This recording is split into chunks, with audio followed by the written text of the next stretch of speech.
আসসালামু আলাইকুম গাইস, তোমরা সবাই কেমন আছো? আলহামদুলিল্লাহ আমি এবং আমার মাছেরা এবং আমার পাখি ভালো আছি।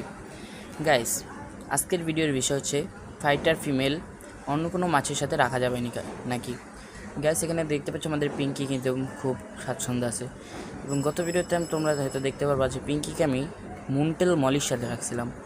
হ্যাঁ, সেটা রাখা যায় কিছু কিছু ক্ষেত্রে, যেগুলো হচ্ছে তোমার ফাইটার ফিশ যদি একটু ছোটো হয়, মানে এই কিন্তু একবার দুইবার ব্রিডিং করছে, সো সে যদি ছোটো হয় তাহলে তোমরা রাখতে পারবা, এর আগে না। যেমন এখন যদি আমরা একে রাখি, এ মাছটার ক্ষতি করবে। আমি আমার মুন্টেল মলিটাকে যদি দেখি, এ হচ্ছে আমাদের মুন্টেল মলি ফিমেল। একে দেখানোর জন্য আমাদের ফিল্টারটা কিন্তু খুলে ফেলতে হয়েছে, নাহলে আমরা একে দেখাতে পারতাম না। এ ফুললি লোডেড একটি মাছ, তোমাদের সুন্দর করে দেখা গেছে, ফুল লোডেড একটি মাছ মুন্টেলটা, যার জন্য আমাদের ফিল্টারটাকে খুলে রাখতে হয়েছে এবং এখন আবার লাগাই দিতে হবে। এইটা মেইলের সাথে আমি রাখছিলাম আমাদের পিঙ্কিকে, এবং পিঙ্কি কী করছে, সেই মেলটাকে লেজ ছিঁড়ে ফেলেছে এবং পিঠের চামড়া মানে করছে, তার জন্য মেলটা মারা গেছে এবং একা আছে।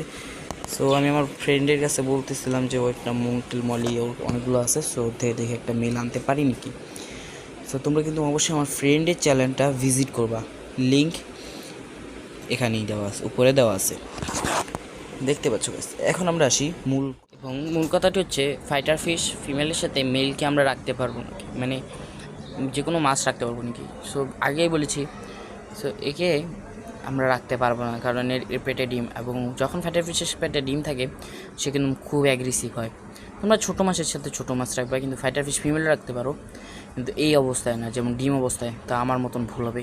মানে এক জোড়া মলি ছিল, মারা গেল। তো ফ্রেন্ডের চ্যানেলটা কিন্তু আমি অবশ্যই ভিজিট করবা এবং ভুলবা না ভিজিট করতে। সো আজকের ভিডিও এই পর্যন্তই। নতুন কিছু জানতে চাইলে অবশ্যই কমেন্ট করবে। So tell them take care, আল্লাহ হাফিজ গাইস, গুড বাই।